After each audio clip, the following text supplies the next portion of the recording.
શરૂઆત કરવી છે વરસાદના સમાચારથી। સૌથી પહેલા હવામાન વિભાગે વરસાદની આગામી દિવસોને લઈને શું આગાહી કરી છે તેનાથી શરૂઆત કરીએ। આગામી 7 દિવસ રાજ્યમાં હવામાન વિભાગે વરસાદની આગાહી કરી છે। સૌરાષ્ટ્રમાં ભારે વરસાદની આગાહી કરવામાં આવી છે, જ્યારે આ સાથે કચ્છ અને દક્ષિણ ગુજરાતમાં આજે અતિ ભારે વરસાદ વરસી શકે છે। કચ્છના કેટલાક ભાગો, દક્ષિણ ગુજરાતમાં નવસારી, વલસાડ, ડાંગ, સુરત, તાપીમાં ભારેથી અતિ ભારે વરસાદની શક્યતા રહેશે। અને ઉત્તર ગુજરાતની જો વાત કરવામાં આવે તો બનાસકાંઠા અને સાબરકાંઠામાં પણ ભારે વરસાદ રહેવાની શક્યતા છે। જોકે બનાસકાંઠામાં તો વહેલી સવારથી મેઘરાજાએ ગ્રામ્ય સહિત શહેરી પંથકને ધમરોળ્યું હતું। અમદાવાદમાં પણ કેટલાક વિસ્તારોમાં ભારેથી અતિ ભારે વરસાદની આગાહી છે, જોકે કેટલાક વિસ્તારોમાં હળવો વરસાદ સવારથી પડી રહ્યો છે, જ્યારે બીજી બાજુ દ્વારકા, પોરબંદર, રાજકોટ, જામનગર, નવસારી અને વલસાડમાં વરસાદનું રેડ એલર્ટ આપવામાં આવ્યું છે।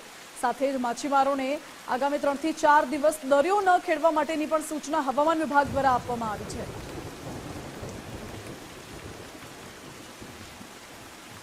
एक्सट्रीमली हैवी रेनफॉल रखा है गुजरात रीजन, सौराष्ट्र, कच्छ। गुजरात रीजन में तो साउथ गुजरात रीजन में है पॉसिबिलिटी, जिसमें नवसारी है, वलसाड़ है, दादर नगर हवेली है और दमन है। और सौराष्ट्र में जो आज पॉसिबिलिटी है एक्सट्रीमली की, वो पोरबंदर, जामनगर, जूनागढ़, द्वारका इत्यादि में है।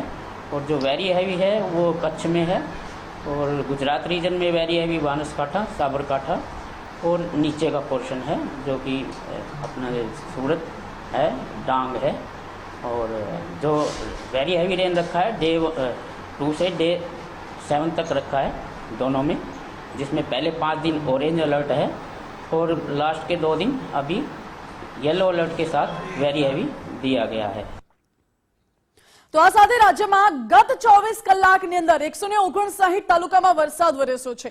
આગામી 4 દિવસને લઈને તો હવામાન વિભાગે ભારે વરસાદની આગાહી કરી છે, પરંતુ ગત 24 કલાકમાં પણ રાજ્યમાં ઠેર ઠેર ભારે વરસાદ નોંધાયો હતો। સાબરકાંઠાના વડાલીમાં સૌથી વધુ 12 ઇંચ વરસાદ નોંધાયો। ખેડબ્રહ્મામાં 10.5 ઇંચ વરસાદ પડ્યો છે। દાંતા તાલુકામાં 9 ઇંચ વરસાદથી ઠેર ઠેર પાણી ભરાઈ ગયા છે। ઈડર, મેઘરજ, મોડાસામાં 4.25 ઇંચ વરસાદ પડ્યો।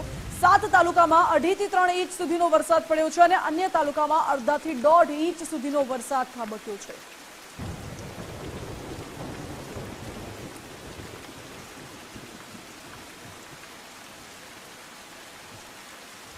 અને ઉત્તર ગુજરાતમાં સૌથી વધુ વરસાદ વરસ્યો છે ગત 24 કલાકમાં। બનાસકાંઠાના દ્રશ્યો આપને દેખાડી દઈએ। બનાસકાંઠા જિલ્લામાં મેઘરાજાએ ધમાકેદાર બેટિંગ કરી હતી। વડગામના સરદારપુરાના ખેતરો આખા બેટમાં ફેરવાઈ ગયા હોય તેવા દ્રશ્યો સામે આવ્યા છે। ખેડૂતોને અહીં મોટા પાયે નુકસાની સહન કરવાનો વારો આવ્યો છે, જ્યારે બીજી બાજુ અમીરગઢમાં વરસાદના કારણે દૂર દૂર સુધી બસ પાણી જ પાણી નજરે પડી રહ્યું છે। ક્યાં ખેતર છે, ક્યાં રસ્તો છે, કશું જ નજરે નથી આવતું, ફક્ત પાણી જ પાણી દેખાઈ આવે છે। ઇકબાલગઢ સહિતના રેલવે અંડરબ્રિજમાં પાણી ભરાઈ ગયા હતા। જો મુખ્ય માર્ગ છે, અવરજવર કરવાનો મુખ્ય બજાર છે, ત્યાં પણ અહીં પાણી ભરાઈ ગયા હોય તેવા દ્રશ્યો સામે આવ્યા છે, અને ભારે હાલાકી લોકોએ સહન કરવાનો વારો આવ્યો છે। જ્યારે અંડરબ્રિજમાં, ઇકબાલગઢના અંડરબ્રિજમાં પાણી ભરાઈ ગયા હતા। બીજી બાજુ અમીરગઢના કેટલાક ગ્રામીણ વિસ્તારો આખા બેટમાં ફેરવાઈ ગયા હોય તેવા દ્રશ્યો પણ સામે આવે છે। બબુકારી નદીના દ્રશ્યો આપ જોઈ લો। નદી ગાંડીતુર બની હોય, નદીમાં જાણે કે ઘોડાપૂર આવ્યું હોય તેવા દ્રશ્યો જોવા મળી રહ્યા છે। જ્યારે વરસાદના કારણે બાલારામ નદી 2 કાંઠે વહેતી થઈ છે। ભારે વરસાદથી ઇકબાલગઢ એપીએમસી આખું બેટમાં ફેરવાઈ ગયું હોય તેવા પણ દ્રશ્યો જોવા મળી રહ્યા છે। એપીએમસીમાં ઢીચણસમાં પાણી ભરાતા વેપારીઓ મુશ્કેલીમાં મુકાયા હતા। બબુકારી નદીમાં પાણી આવતાની સાથે લોકોના ટોળે ટોળા જોવા માટે ઉમટી પડ્યા હતા। ધોધમાર વરસાદ ખાબકતા ઠેર ઠેર નદી નાળા છલકાયા છે। બનાસકાંઠાના દાંતા તાલુકામાં વરસાદથી હાઈવે બંધ કરવાની ફરજ પડી હતી। હાઈવે બંધ થઈ ગયો હતો। દાંતાથી સતલાસણા માર્ગ ઉપર પહાડો પરથી પથ્થરો પડ્યા હતા।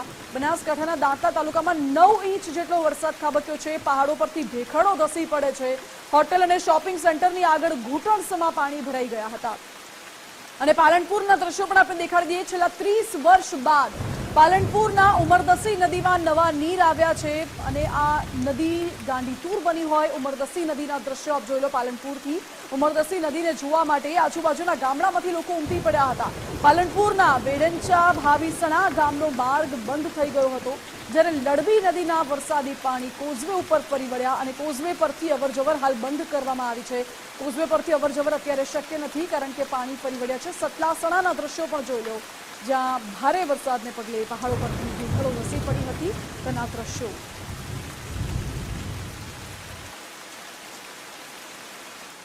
તો આ તરફ ઉત્તર ગુજરાત બાદ ભાવનગરમાં પણ ભારે વરસાદ નોંધાયો હતો। ભાવનગરમાં ક્યાંક હળવો વરસાદ તો ક્યાંક અતિ ભારે વરસાદના દ્રશ્યો મળી રહ્યા છે। ભાવનગરના ઉપરવાસમાં ભારે વરસાદથી ભાલ પંથક આખું પાણી થઈ ગયું છે। વરસાદ બંધ થયાને 5 દિવસ થઈ ગયા છે, છતાં પણ હજુ સ્થિતિ જેમની તેમ જ છે। ભાલ પંથકના આકાશી દ્રશ્યો આપ જુઓ, જ્યાં ઠેર ઠેર બસ પાણી જ પાણી નજરે પડે છે। સનેસ, માઢિયા, પાળિયાદ, સવાઈનગર ગામમાં પાણી ભરાયેલા છે। ખેતા, ખાટલી, કાળા તળાવ સહિતના જે ગામો છે હજુ પણ પાણીમાં ગરકાવ છે અને આ સ્થિતિ માનવ સર્જિત પૂર હોવાનું પણ કલેક્ટરે સ્વીકાર્યું છે। જો કે માનવ સર્જિત પૂર અગર હોય તો પછી શા માટે એવી કોઈ કામગીરી, નક્કર કામગીરી કરવામાં નથી આવતી કે આવા દ્રશ્યો ના સર્જાય, લોકોને આટલી હાલાકી ના પડે। આ ભાલ પંથકના આકાશી દ્રશ્યો આપ જુઓ, જ્યાં નજર કરો ત્યાં દૂર દૂર સુધી ફક્ત પાણી જ પાણી નજરે પડે છે। ભાલ વિસ્તારમાં ભરાયેલા પાણીના આકાશી દ્રશ્યો સામે આવે છે અને અહીં લોકોની સ્થિતિ કફોડી બની હોય, કપરી પરિસ્થિતિ અહીં જોવા મળી રહી છે ભાલ પંથકમાં।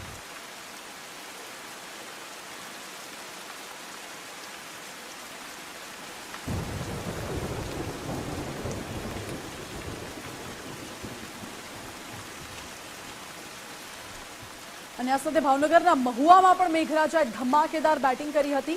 3 દિવસના વિરામ બાદ આજે ધોધમાર વરસાદ વરસ્યો હતો। એક બાજુ રાજ્યમાં ગ્રામ પંચાયતની ચૂંટણી યોજાઈ રહી છે, બીજી બાજુ ભારે વરસાદ અહીં પડ્યો હતો। ભાવનગરના ભાલ પંથકના દ્રશ્યો તો દેખાડ્યા અને આ સાથે હવે મહુવાના દ્રશ્યો પણ જોઈ લો, જ્યાં ભારે વરસાદ વરસ્યો હતો અને બીજી બાજુ ગ્રામ પંચાયતોની ચૂંટણી પણ આજે યોજાઈ હતી। જોકે વરસાદને પગલે ક્યાંક ગ્રામ પંચાયતની ચૂંટણીમાં ધીમું મતદાન થયું હોય તેવા પણ એંધાણ વર્તાઈ રહ્યા છે।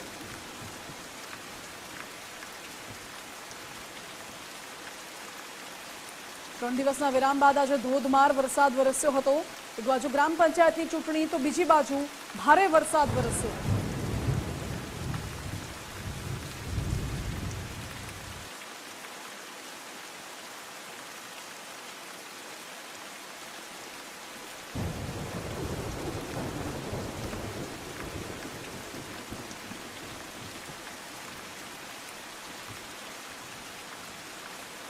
ભાવનગરના આકાશી દ્રશ્યો આપણે દેખાડી દઈએ। એક બાજુ મહુવાના દ્રશ્યો અને બીજી બાજુ ભાલ પંથકના દ્રશ્યો આપ જોઈ રહ્યા છો, જ્યાં ભારે વરસાદને પગલે ગ્રામ પંચાયતની ચૂંટણીઓમાં ધીમું મતદાન જોવા મળ્યું છે, તો બીજી બાજુ અહીં ભાલ પંથક સંપૂર્ણ પાણીમાં ગરકાવ હોય તેવા દ્રશ્યો સામે આવ્યા। આજ મુદ્દે મારી સાથે ભાવનગરથી સંવાદદાતા કૃણાલ બારડ લાઈવ જોડાઈ ગયા છે। કૃણાલ, દ્રશ્યો ભાવનગરથી સામે આવી રહ્યા છે કે જ્યાં હજુ 5 દિવસ વીતી ગયા છે, છતાં પણ ભાલમાંથી પાણી ઓસર્યા નથી અને મહુવામાંથી દ્રશ્યો સામે આવ્યા છે, જે એક તરફ આજે ગ્રામ પંચાયતની ચૂંટણી અને બીજી તરફ ભારે વરસાદ। શું પરિસ્થિતિ છે ત્યાં?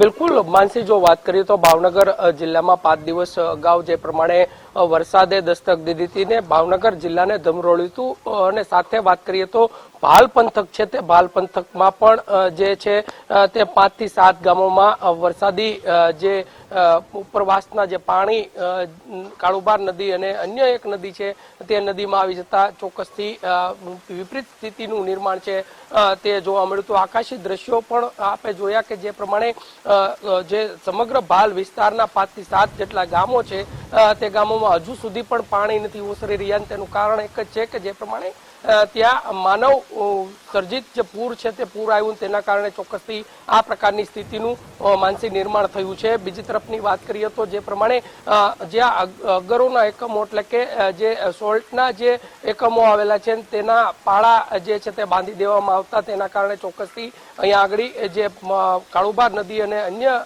2 થી 3 જે નદીઓ છે તે નદીઓનું પાણી આ વિસ્તારમાં થી નો નિકાલ ન હોય, તેના કારણે ચોક્કસથી આ સ્થિતિનું નિર્માણ થયું છે। જેને લઈને ભાવનગર કલેક્ટર મનીષ કુમાર બંસલ છે તેઓએ પણ આ સ્થિતિને સ્વીકારી છે કે આ માનવ સર્જિત પૂર હતું, તેના જ કારણે આ વિસ્તારના જે તમામ જે લોકો છે, માઢિયા ગામ હોય, સનેશ હોય, પાળિયાદ હોય, અન્ય જે 2 ગામો છે તે 2 ગામોની પરિસ્થિતિ હજુ સુધી જે છે તે વિપરીત જોવા મળી રહી છે। આ જે તમામ 5 ગામો છે તેમાં હજી સુધી પાણી નથી ઓસર્યા, તેના કારણે ચોક્કસથી લોકોના જે જીવન ઉપર ચોક્કસથી મોટી અસર અહીંયા જોવા મળી રહી છે। લોકોને બહાર કઈ રીતના નીકળવું અથવા તો જે પ્રમાણે સામાન્ય રીતના જીવન જીવતા હોય તે કઈ રીતના પસાર કરી શકે તે પ્રકારની આખી સ્થિતિનું અત્યારે હાલ નિર્માણ થયું છે। જોકે કલેક્ટરે પણ આ બાબતે સ્વીકાર્યું છે। બાદમાં ચોક્કસથી કહી શકાય કે ભાવનગરના જે કેન્દ્રીય મંત્રી નીમુબેન બાંભણિયા છે તેના દ્વારા પણ આ તમામ જે વિસ્તારો છે તે વિસ્તારોની મુલાકાત લેવામાં આવી હતી, ત્યાં આગળની પરિસ્થિતિનો ત્યાગ મેળવવામાં આવ્યો હતો। ત્યારબાદ ચોક્કસથી તમામ જે સંભવિત જે કહી શકાય કે વિભાગો છે તે વિભાગોને સૂચના પણ આપી હતી કે તાત્કાલિક આ પરિસ્થિતિનું નિર્માણ થયું છે તેના ઉપર અંકુશ લાવી અને તમામની કહી શકાય કે તમામ જે ગામો છે તે ગામોની પરિસ્થિતિ સામાન્ય કરવામાં આવે તેવી માંગ સાથે સૂચનાઓ આપવામાં આવી હતી, પરંતુ હજુ સુધી આ સ્થિતિનું નિર્માણ અહીંયા આગળ થયું છે। હાલ ભાવનગરમાં વરસાદ એ વિરામ તો લીધો છે, પરંતુ પરિસ્થિતિ ભાલ પંથકની અત્યારે કથળી જોવા મળી રહી છે। માનસી જી, કૃણાલ, આભાર આપનો। એટલે ભાલ પંથકની પરિસ્થિતિ હજુ પણ કપરી જોવા મળી રહી છે। કલેક્ટરે પણ સ્વીકાર્યું છે કે આ એક પ્રકારે માનવ સર્જિત પૂર હોઈ શકે છે।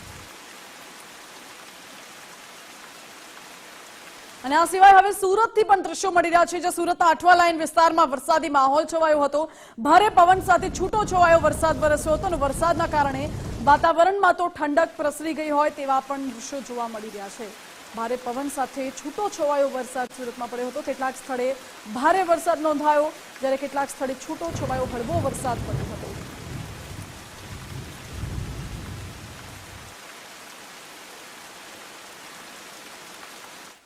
તો સુરેન્દ્રનગર જિલ્લાના વાતાવરણમાં પણ પલટો આવ્યો છે। વઢવાણ સહિતના ગ્રામ્ય વિસ્તારોમાં ધોધમાર વરસાદ ખાબક્યો। 2 થી 3 દિવસના વિરામ બાદ જિલ્લામાં વરસાદ વરસ્યો છે। વરસાદને પગલે વાતાવરણમાં તો ઠંડક પ્રસરી ગઈ છે। આ વઢવાણના દ્રશ્યો આપ જોઈ રહ્યા છો, જ્યાં ગાઢ ધુમ્મસ છવાયેલું છે। સુરેન્દ્રનગરના વઢવાણથી દ્રશ્યો મળી રહ્યા છે, જ્યાં ભારે વરસાદ વરસ્યો હતો। ભારે વરસાદને પગલે વાતાવરણમાં ઠંડક પ્રસરી હતી। જોકે વઢવાણના નવા 80 ફૂટ રોડ ઉપર રહીશોએ આજે અનોખી રીતે વિરોધ દર્શાવ્યો છે। વઢવાણના સત્તાધીશો સામે અગરબત્તી સળગાવીને વિરોધ કર્યો છે અને રામ બોલો ભાઈ રામનો રહીશોએ સૂત્રોચ્ચાર કર્યો અને વિરોધ નોંધાવ્યો। તંત્રના અધિકારીઓને પ્રાથમિક સુવિધાઓ મુદ્દે લોકોએ આડે હાથ લીધા હતા। વરસાદી પાણીનો નિકાલ નહીં થતા તંત્ર સામે રોષ વ્યક્ત કર્યો છે। સુગમ સોસાયટી, કૌશલ પાર્ક, સંતોષ પાર્કના રહીશોએ અનોખી રીતે વિરોધ નોંધાવ્યો। અનેક રજૂઆતો લોકો કરીને થાક્યા, પરંતુ તંત્ર જાણી જોઈને આંખ આડા કામ કરે છે। રજૂઆતોનો ઉકેલ નથી આવતો, એટલા માટે લોકોએ આજે વિરોધ કરવા માટે રસ્તા ઉપર ઉતરવું પડે છે।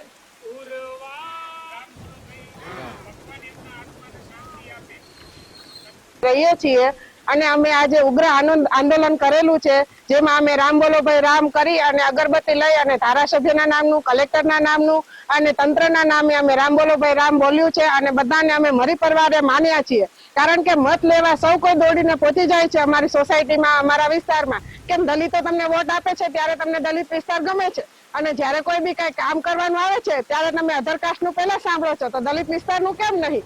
કેમ દલિતને ખાલી વોટની જ જરૂર છે તમારે? એવી વિસ્તારનો આજે નવો 80 ફૂટ છે રોડ છે, એ નવા 80 ફૂટની બાજુમાં કૌશલ પાર્ક થી માંડી, સુગમ સોસાયટી થી માંડી અને છેક સંતોષ પાર્ક સુધીનો જે મુખ્ય માર્ગ છે, એ મુખ્ય માર્ગ વર્ષોથી ચાલવા લાયક નથી। અને એમાંય જયારે ચોમાસું આવે, અત્યારે તમે જોશો કે 5 દિવસ પહેલા વરસાદ થયો, હજી પણ આ રોડ ઉપર ચાલી શકાય એવું નથી। નથી તો વાહન ચલાવી શકતા, નથી તો વૃદ્ધો ચાલી શકતા, બાળકોને સ્કૂલે જવું હોય તો તકલીફ પડે। અને છતાં આ જિલ્લાનું વહીવટી તંત્ર, મહાનગરપાલિકાનું વહીવટી તંત્ર, કમિશનર, નાયબ કમિશનર, કલેક્ટર કે ધારાસભ્ય કોઈને અનુસૂચિત જાતિ વિસ્તારની સમસ્યાઓની કાંઈ પડી નથી।